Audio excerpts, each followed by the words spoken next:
Mr. Chair, the bill we are here to discuss today is H.R. 1028, the Protection of Women in Olympic and Amateur Sports Acts. The purpose of this legislation is simple. It modifies eligibility requirements for amateur sports governing organizations. Specifically, this bill adds clear definitions of men and women in the Ted Stevens Olympic and Amateur Sports Act. It further states that biological men cannot participate in competitions designated for women and girls. Ensuring equal rights for women has been a long and hard-fought battle. Today, 2 historic cases are before the Supreme Court regarding keeping men out of women's sports. As the United States prepares to host the Summer Olympics in 2028, it is important to ensure that female athletes are properly protected from male athletes masquerading as women. Thankfully, President Trump made protecting women's rights a day one priority. On February 5th, 2025, President Trump signed an executive order titled Keeping Men Out of Women's Sports. This executive order prohibits males from competing on women's and girls' sports teams. The order was met with swift support from both the National Collegiate Athletic Association, or the NCAA, and the U.S. Olympic and Paralympic Committee, or USOPC. Immediately, they both immediately updated its policy to limit women's sports teams to athletes who are female. I applaud President Trump for these efforts. Throughout the Biden administration, we witnessed absolutely egregious examples of men increasingly intruding into protected spaces for women. Look no further than the tragic story of Peyton McNabb. In 2022, Peyton, now an independent Women's Voice ambassador, was a volleyball player competing at her high school in North Carolina. A man playing on the opposite girls' team spiked the ball into her head, and I would urge all of my colleagues on the other side of the aisle to watch the video to see what they are advocating for when they fight us against keeping men out of women's sports. Peyton was knocked unconscious and is still dealing with long-lasting injuries from this incident, including impaired vision and partial paralysis on her right side. To those who deny the existence of this issue, it is very real. The left will stop at nothing until women and girls' sports are erased and eradicated. Let me be clear, the time is now. Congress must act to protect these rights and opportunities that women have fought for so long. Let's take this common sense approach to protect women and girls. Thank you for this opportunity, and I yield back. Gentlelady yields back. The chair now recognizes the ranking member, Mr. Raskin, for an opening statement. Mr. Chairman, thank you very much. As everybody knows, authoritarianism vilifies and scapegoats minorities. This distracts the majority from the fact that the people in charge of the state aren't doing anything for the majority either. So we're here today to debate another bill targeting MAGA's favorite scapegoat, the tiny group of Americans in the transgender community.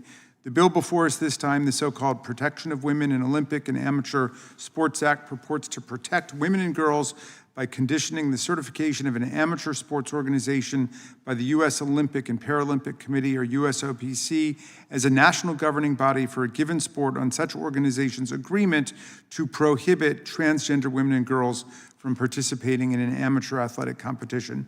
Notably, the bill does not prohibit transgender male athletes from competing on sports teams or in competitions designated for men or boys. President Trump has put a target on the backs of the transgender community ever since he came back into office. One of the first executive orders he issued declared that the government would only recognize 2 sexes, male and female, which of course doesn't seem like a very devastating refutation of transgender people who may agree that these are the categories, even if they have been misclassified between them. 2 weeks after that, Trump issued another executive order to prevent transgender women and girls from participating in women's sports at every level of competition, contradicting the Biden policy, which was to leave the decision to particular levels of scholastic supports in particular institutions. This legislation today is a solution in search of a problem. Its supporters have failed to point to any evidence that transgender women as a group consistently outperform cisgender women in women's sporting events. In fact, a 2024 study concluded that transgender women athletes actually have several physical disadvantages when competing with cisgender women. The International Olympic Committee has also permitted transgender athletes to compete since 2003. That's 23 years ago, but the U.S. has only sent one transgender woman to compete. This bill is obviously unnecessary, dangerous, and deliberately cruel. What it will do is harm all women and girls in a number of different ways, including by subjecting them to unfair scrutiny over what their real gender might be. This is not a hypothetical concern. There are lots of examples of people accusing cisgender girls and women of being transgender and then arguing that they should be forced to prove their gender in order to compete in a sport. In 2024, a Utah State School Board member falsely suggested in a Facebook post that a girl playing on the high school basketball team was transgender. The girl immediately became the target of threats, harassment. The school board member later tried to defend herself by saying that the girl had a larger physical build, which was what made her speculate falsely about the girl's gender identity. I hope everyone can still summon up some sense of shock that adults are publicly speculating about the gender identity of children. Why? Well, in this case, because a girl's body did not fit this adult's stereotype conception of what a teenage girl is supposed to look like.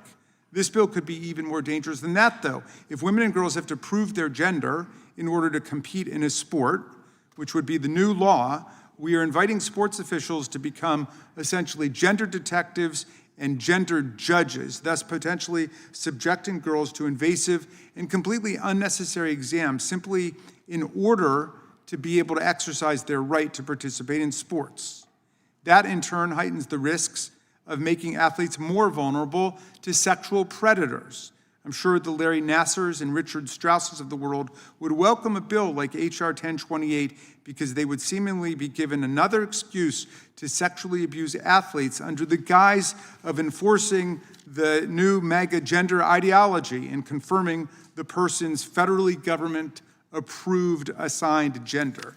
The type of categorical ban that H.R. 1028 mandates wouldn't just affect elite Olympic athletes. The bill imposes a blanket ban on amateur competition, and many of those amateur athletes who participate in an organized sport are young people. Take USA Swimming. In 2024, the average age of their members was 12 and a half years old. Given that more than half of all states have already banned trans women and girls from scholastic sports, this bill would deny trans youth the last avenue to athletic participation still available to them, along with the social and academic and health benefits that organized sports provide young people.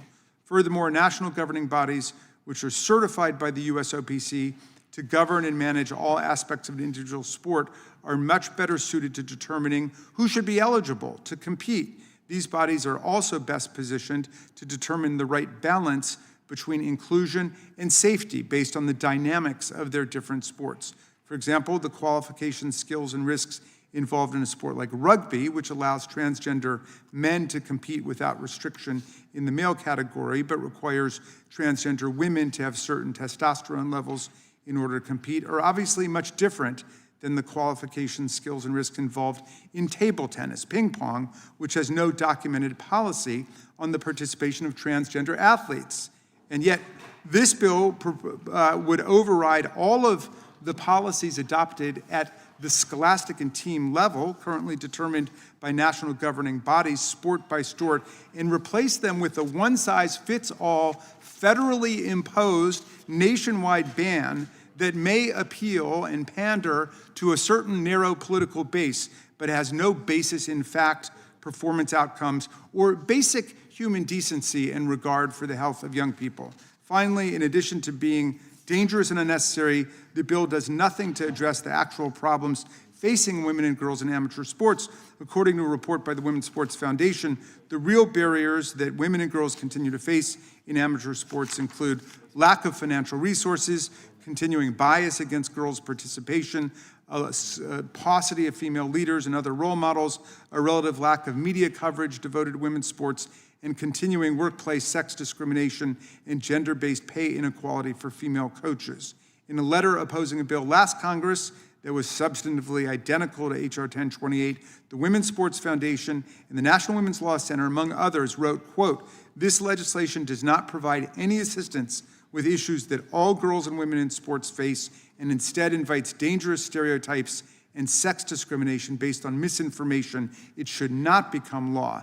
If my colleagues genuinely wanted to strengthen women and girls' participation in sports, we would take steps to address the real barriers to opportunity instead of coming in like King Kong and crushing decisions at the right level. Instead of making headway on true equity in sports, we're debating yet another unnecessary, cynical, and bias-filled political stunt. I urge my colleagues to oppose this paternalistic, one-size-fits-all bill, and I yield back. Gentleman yields back without objection. All other opening statements will be included in the record. Chair now recognizes the gentlelady from Wyoming to offer an amendment in the nature of a substitute. Thank you. Mr. Chairman, I have an amendment at the desk. Clerk will report the amendment. Amendment in the nature of a substitute to H.R. 1028. Without objection, the amendment in the nature of a substitute be considered as read and shall be considered base text for the purposes of amendment. The chair now recognizes the gentlelady from Wyoming to explain the amendment. Thank you, Mr. Chairman. This amendment simply makes a small change to the short title, but it does nothing to alter the substance of the bill. With that, I yield back. Gentlelady yields back. Is there any discussion on the amendment in the nature of a substitute?